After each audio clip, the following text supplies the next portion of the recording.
नमस्कार, मैं किरनेश। जनता पार्टी ने उपराष्ट्रपति उपचुनाव चुनाव के के लिए लिए उम्मीदवार का ऐलान उम्मीदवार कर घोषित कर दिया है। महाराष्ट्र के राज्यपाल सीपी राधाकृष्णन उम्मीदवार बनाए गए हैं। उपराष्ट्रपति चुनाव के लिए नामांकन की अंतिम तिथि 21 अगस्त निर्धारित है और मतदान 9 सितंबर को होगा। उसी दिन मतगणना भी मतदान के बाद तुरंत बाद कराया जाएगा। यह उपचुनाव मौजूदा उपराष्ट्रपति जगदीप धनखड़ के इस्तीफे के कारण कराया जा रहा है। जगदीप धनखड़ ने 21 जुलाई को अपने पद से इस्तीफा दे दिया। संसद का मानसून सत्र इसी दिन शुरू हुआ। 21 जुलाई को मानसून सत्र के शुभारंभ होने के तत्काल बाद शाम में उपराष्ट्रपति ने राष्ट्रपति द्रौपदी मुर्मू से मुलाकात कर अपने इस्तीफे का ऐलान कर दिया और इस्तीफा दे दिया। इसके बाद भारत निर्वाचन आयोग ने उपराष्ट्रपति चुनाव के लिए कार्यक्रम घोषित कर दिया और कहा जा रहा था बिहार चुनाव को लेकर ध्यान में रखकर उपराष्ट्रपति का उम्मीदवार बनाएगा एनडीए, लेकिन बिहार नहीं, तमिलनाडु विधानसभा का चुनाव को ध्यान में रखकर उम्मीदवार तय किया गया है। तमिलनाडु विधानसभा का चुनाव अगले साल 2026 में होंगे और सीपी राधाकृष्णन भारतीय जनता पार्टी के तमिलनाडु प्रदेश के अध्यक्ष भी रहे हैं।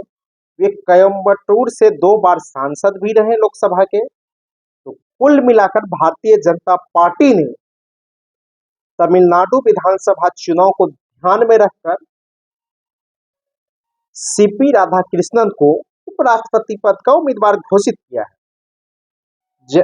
और कहा जा रहा है कि जगदीप धनखड़ ने जब जस्टिस यशवंत वर्मा के साथ साथ जस्टिस शेखर यादव के विरुद्ध महाभियोग का प्रस्ताव स्वीकार कर लिया, विपक्ष का प्रस्ताव स्वीकार कर लिया, तो मौजूदा केंद्र सरकार ने उसे इस्तीफा ले लिया और उसके बाद जगदीप धनखड़ ने इस्तीफा दे दिया। इसके बाद यह उपचुनाव कराया जा रहा है। इस उपचुनाव में विपक्ष के तरफ से भी उम्मीदवार देने की चर्चाएं चल रही है। हालांकि लोकसभा और राज्यसभा के जो सदस्य संख्या है उस हिसाब से सत्ताधारी एनडीए की जीत तय है, लेकिन विपक्ष इस चुनाव में उम्मीदवार देकर अपना एक मजबूत दावेदारी भी पेश करेगा और चुनौती भी एनडीए को देगा, क्योंकि जगदीप धनखड़ जाट समाज से आते थे, पिछड़े समाज से आते थे और जब वह सदन में राज्यसभा के में पदेन सभापति उपराष्ट्रपति होते हैं, वह भारतीय जनता पार्टी के किसी नेताओं से बढ़कर बात करते थे। उस समय तक जगदीप धनखड़ सही थे और जब जगदीप धनखड़ ने भारत सरकार के मंत्रियों से जवाब करने लगे और जब भ्रष्टाचार के आरोप में गिरफ्त जस्टिस यशवंत वर्मा के खिलाफ उन्होंने अब महाभियोग का नोटिस स्वीकार कर लिया। साथ ही साथ विहिप के कार्यक्रम में हिंदुत्व पर भाषण देने वाले शेखर यादव के खिलाफ अब महाभियोग स्वीकार कर लिया।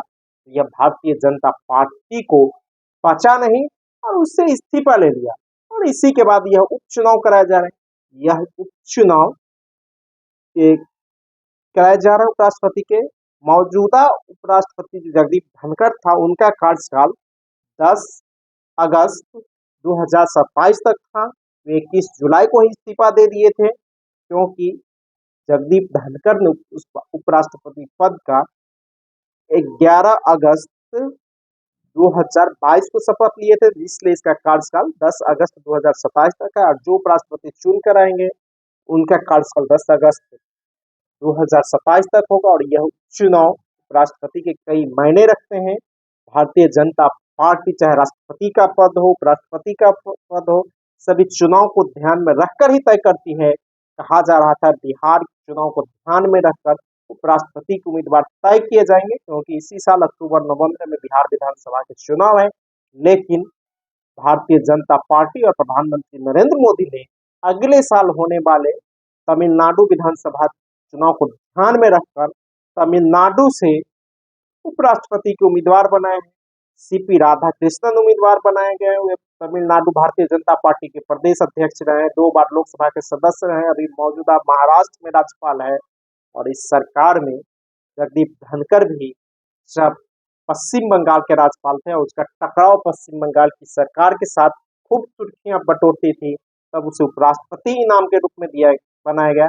हालांकि अभी महाराष्ट्र में भारतीय जनता पार्टी की ही सरकार है और सीपी राधाकृष्णन को भारत सरकार ने प्रोन्नति दी है भारतीय जनता पार्टी ने, और उसे उपराष्ट्रपति पद का उम्मीदवार बनाया है। और यह उपराष्ट्रपति का चुनाव पूरी तरह तमिलनाडु विधानसभा चुनाव को ध्यान में रखकर इसे उम्मीदवार बनाया गया है और कहा जा रहा है कि चुनाव में विपक्षी पार्टियां भी अपना उम्मीदवार देगी। धन्यवाद। अगर आपको ये खबर अच्छी लगी तो चैनल को सब्सक्राइब करना नहीं भूलें और बेल आइकन जरूर दबाएं।